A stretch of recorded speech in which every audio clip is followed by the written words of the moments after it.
semuanya, jumpa lagi dengan channel kita Lifelong Education,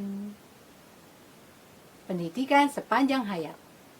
Saat ini aku akan bercerita kepada teman-teman, ya kan, caranya untuk sukses. Sukses dalam hal apa? Sukses dalam hal belajar bahasa Mandarin di China. Teman-teman tahu kan, dalam belajar bahasa Mandarin itu banyak orang juga mengatakan tidak mudah. Tetapi aku hari ini ya kan akan membagikan kepada teman-teman tipsnya untuk menjadi sukses. Nah, seperti yang teman-teman ketahui, untuk menjadi sukses maka ada banyak faktor, ya kan? Ada faktor dari dalam, yaitu dari diri kita sendiri, ya kan? Juga ada faktor dari luar, yaitu lingkungan kita, yang menentukan kesuksesan kita. Nah, saat ini aku akan membagikan tipsnya untuk kalian, supaya kalian bisa sukses belajarnya ya. Apa saja tipsnya yang akan aku bagikan? Yang pertama, seperti kalian ketahui ya, kalau kalian mau belajar bahasa Mandarin, ya kan, maka kalian perlu punya tujuan. Pasti dong. Nah, kalau kalian nggak punya tujuan, ngapain juga belajar, ya kan? Nah, oleh karena itu, di sini aku tuliskan untuk kalian. Yang pertama adalah tujuan. Ya, kalian harus buat tujuannya yang simpel saja, yang sederhana saja. Misalnya, ya kan, oh aku mau sukses di dalam belajar bahasa Mandarin, bisa berkomunikasi dengan orang lain dalam bahasa Mandarin. Ya, udah, kalian buat aja tujuan, terserah kalian mau pakai tujuan yang lain juga bisa, ya kan? Atau kalian mau buat tujuannya, oh ya, supaya aku sukses, agar kalau diajak bicara nih ya sama temen orang yang berbahasa Mandarin, aku bisa mengerti. Udah, kalian pokoknya buat tujuan aja yang simple. Kalau kalian punya tujuan, ya kan, maka itu akan membuat kalian jadi lebih fokus. Nah, tips yang kedua, kalau kalian sudah punya tujuan, maka ya kan, kalian akan lihat nih, apa ini? Suka. Salah. Nih ya, dua, suka. Nah, kalian akan suka kan? Nah, kalau kalian pada saat mau belajar bahasa Mandarin, ya kan, tips yang kedua adalah suka. Nah, belajar bahasa Mandarin kalian harus suka dulu dengan bahasanya, ya kan? Kalau kalian suka, ya kan, maka itu berarti kalian punya semangat untuk belajar. Kalian juga punya kemauan, ya kan? Juga punya kerajinan untuk belajar, punya ketekunan juga untuk belajar. Kalian juga bisa dengan kerajinan, ketekunan itu, maka belajar kalian dengan lebih baik. Dan juga aku yakin kalian juga pasti akan punya keniatan untuk itu. Nah, kalau kalian udah punya semuanya itu, punya kerajinan, ketekunan, ya kan, keniatan dan semangat untuk belajar, maka aku yakin kalian punya rasa ingin tahu yang besar, ya kan? Nah, rasa ingin tahu yang besar itu sangatlah penting. Kenapa? Dengan rasa ingin tahu yang besar, maka kalian bisa belajar banyak hal. Oke, ya. Saat ini aku mau kasih tahu kalian, pada saat kalian sampai di China, ya kan, maka kalian pasti ingin melihat-lihat sekeliling kalian. Kalian pasti ingin pergi, ya kan, melihat ke mall, ke pasar, ya kan? Terus juga ke tempat rekreasi. Terus juga kalian akan pergi juga, ya kan, ke tempat-tempat menarik lainnya yang kalian ingin lihat di sana. Karena ada banyak tempat-tempat menarik di sana yang bisa kalian lihat.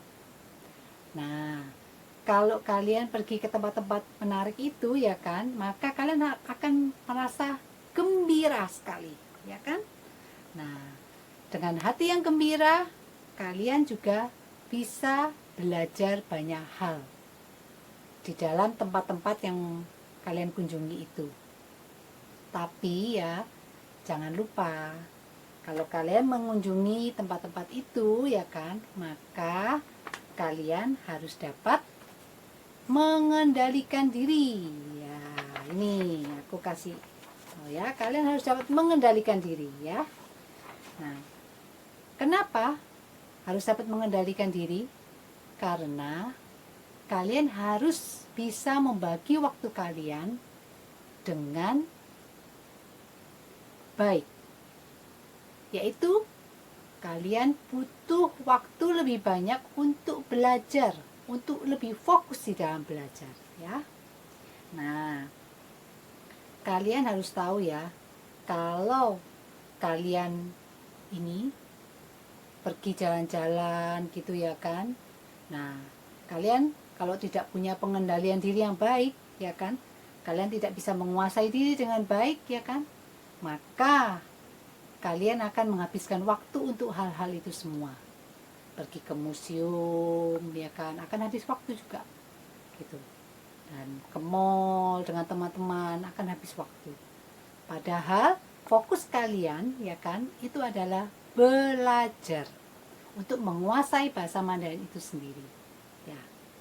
Nah, fokus kalian itu belajar bahasa Mandarin itu, yaitu maka kalian harus mengulangnya, ya kan. Terus kemudian kalian juga harus meluangkan banyak waktu untuk menulis. Terus kemudian kalian juga harus mempraktekkannya, ya. Nah, untuk itu, ya kan, aku akan memberitahu kepada kalian, ya kan, teknik-tekniknya nantinya, ya. Bagaimana kalian bisa mempraktekkannya gitu. Nah, tadi dari tips yang kedua yang aku kasih tahu kalian, kalian harus suka, maka kalian punya semangat, kerajinan, ketekunan, dan pengendalian diri. Itu harus diingat, ya. Nah, tips yang ketiga yang aku mau bagiin ke kalian, yaitu bahwa kalian harus merubah cara berpikir kalian, ya. Kalian harus merubah cara berpikir dari yang negatif, pikiran negatif, itu ke pikiran yang positif. Mengapa aku berkata bahwa kalian harus merubah cara berpikir negatif ke pikiran yang positif? Karena begini, ada banyak orang, ya kan, kalau dia terus berpikir negatif, maka dia akan penuh dengan kecurigaan terhadap orang lain, ya kan. Dan juga dia juga akan merasa takut dibohongi, gitu, ya kan. Nah, takut ditipu gitu. Nah, kalau dia sudah punya pikiran yang negatif terus, maka dia akan tidak punya teman. Nah, itu masalahnya di sana. Padahal di dalam belajar bahasa Mandarin, kalian sangat perlu teman.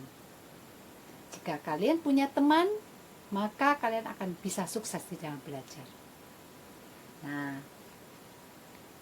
kita kalau mempunyai pikiran yang positif, ya kan, maka akan ada banyak teman yang mau berteman dengan kita. Nah, banyak orang yang gagal, ya kan, karena dia tidak punya teman, gitu. Banyak sekali orang yang sudah belajar bahasa Mandarin sampai di China, ya kan, tetapi ini mereka gagal karena mereka tidak belajar mempraktekkannya, begitu. Oke. Sekarang aku akan berkata juga kepada kalian, ya kan, kalau kita, ya kan, tadi aku katakan kan, jangan berpikir negatif. ya kan? Tetapi bukan berarti tidak berpikir negatif itu bukan berarti kalian itu tidak berhati-hati, ya. Jangan seperti itu. Tetap harus berhati-hati selama di China juga, ya. Tetapi di dalam berteman harus terus menanamkan positif, ya. Pikir positif. Oke.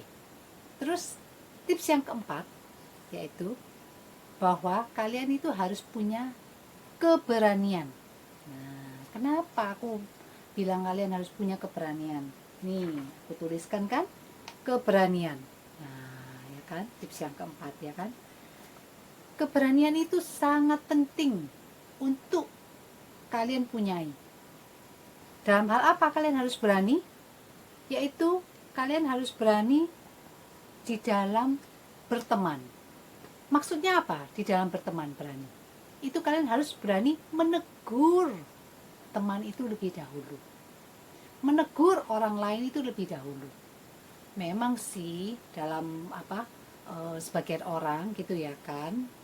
Nah, itu gak mudah untuk dilakukan, menegur lebih dahulu ya kan teman itu ya kan. Terus nanti mau bicara apa aku ya, nggak tahu nih apa yang mau dibicarakan, kan seperti itu ya kan. Nah, tapi kalian jangan khawatir, aku akan memberikan caranya kepada kalian bagaimana supaya kalian itu ya kan bisa menegur teman itu dengan baik. Nah, kalau saat kalian menegur teman, jangan lupa ya, kalian harus berikan senyum kalian, senyum kalian yang indah, yang cantik. Nah, supaya teman itu ya juga mau berteman dengan kalian. Nah, dia akan memberikan senyumnya juga kepada kalian. Nah, terus kemudian kan kalian bisa menegurnya, ya kan? Halo, nah misalnya ya kan, namaku Yovita, namamu siapa? Nah, kalian bisa menegurnya seperti itu. Nah, dan aku kasih tahu kalian, kesempatan yang paling besar ya kan bagi kalian mempraktekkan bahasa Mandarin kalian itu ada pada saat makan pagi, makan siang, makan malam. Kenapa aku bilang seperti itu? Karena ya kan, aku anjurin kepada kalian pada saat kalian makan, nah itu harus memilih, lebih baik nih ya, memilih di kantin sekolah. Nah, kalau di kantin sekolah itu biasanya kursinya itu akan kayak berempat gitu. Nah, jadi pilihlah kalian duduk dengan orang yang tidak kalian kenal. Nah, kalian bisa memulai pembicaraan dengan teman di depan kalian gitu ya kan. Nanti kalian bisa tanya, oh kamu makan apa itu? Makanan apakah itu? Nah, kalian bisa tanya dalam bahasa Mandarin gitu ya kan. Nah, kalian juga bisa tanya, oh makanan yang kamu makan tuh enak ya gitu. Nah, coba mulai pembicaraan dengan seperti itu ya kan. Pembicaraan yang sederhana saja gitu. Maka teman kalian itu juga pasti akan menjawab kalian. Apalagi ya kan, teman kalian ini tahu kalian itu adalah orang asing. Nah, pasti dia akan memberikan juga bantuan kepada kalian, ya kan? Dia pasti akan menjawab kalian. Nah, walaupun kalian bicaranya tidak terlalu bagus, ya, tapi dia akan menyadarinya, gitu. Dan dia pasti akan juga senang berteman dengan orang asing, gitu. Nah, itulah tips sederhana yang aku berikan kepada kalian untuk menegur teman tadi, ya kan? Saat makan pagi, nah kalian kalau takut nih ya sendirian, ya kan? Kalian bisa berdua sama teman, gitu ya kan? Nah, teman nanti akan duduk gitu kan? Nah, di ini sebelah kalian atau di seberang kalian, maka ada dua tempat duduk yang lain yang kosong, ya kan? Nah, jadi kalian bisa pilih tempat yang seperti itu. Jadi kalau atau kalian lihat kan ada orang lokal di sana kan, orang China di sana yang lokal di sana. Nah, sudah duduk duluan, kalian bisa duduk. Nah, sehingga kalian akhirnya punya teman yang baru. Setiap kali makan, ya kan, makan pagi, siang, malam, kalian harus lakukan itu. Kalau bisa kalian duduk dengan orang yang berbeda yang tidak kalian kenal. Sehingga apa? Kalian bisa mempraktekkan. Praktek terus. Bicara terus dalam bahasa Mandarin. Ya. Sehingga bicara bahasa Mandarin kalian, prakteknya itu akan semakin lancar dalam berbicara. Nah, banyak orang gagal di sini karena tidak mempraktekkan apa yang sudah diajarkan. Nah, dia hanya pintar ditulisnya aja. Nah, tetapi di bicara dan mendengarkan orang itu berkata apa, dia tidak mengerti. Nah, itu banyak sekali orang yang gagal di sana.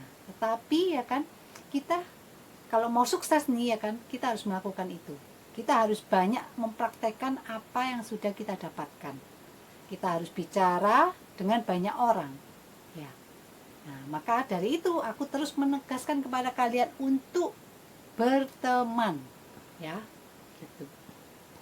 Kalau kalian punya banyak teman, maka itu akan sangat membantu kalian.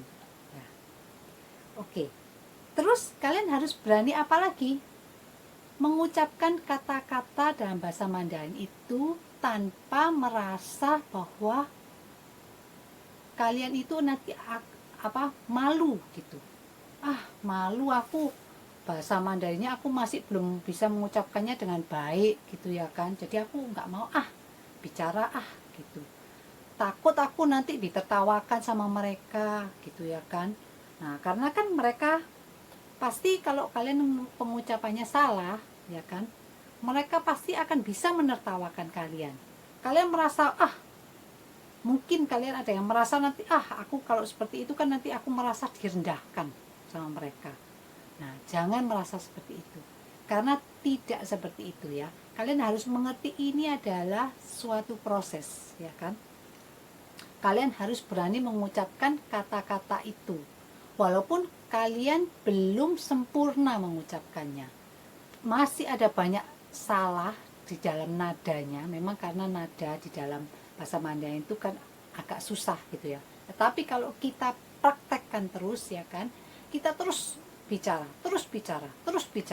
kita terus berlatih dengan orang lain lagi ya kan, maka kita akan semakin lancar.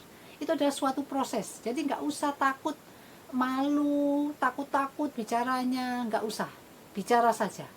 Teman itu akan menyadari ya kan, dan akan mengerti kalau kita bicaranya salah, dan malah teman itu akan membantu kita di dalam membetulkan perkataan yang salah itu. Itulah gunanya teman. Nah, jadi kalau kalian punya banyak teman ya kan, maka kalian akan punya banyak orang untuk berlatih ya. Jadi saya tekankan sekali lagi, jangan takut mengucapkan kata-kata, jangan takut salah, jangan takut merasa direndahkan ya. Karena ini adalah suatu proses di dalam belajar bahasa Mandarin. Karena kalau kalian tidak menjalani ini dengan baik ya kan, tidak sering mempraktekkannya, maka kalian akan gagal seperti orang-orang yang lain gitu. Karena banyak sekali sudah orang yang pergi ke China belajar ya kan, tetapi mengalami kegagalan di dalam mempraktekkannya karena dia malu mempraktekkannya.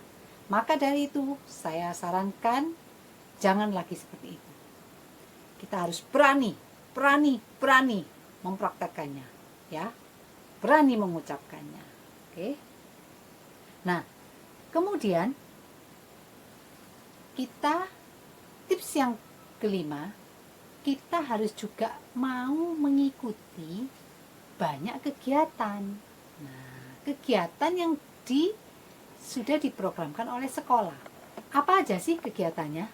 Nah, ada juga kegiatan itu seperti menggambar, hua-hua, gitu ya, menggambar. Nah, ikut aja gitu. Terus kemudian ada juga sufa.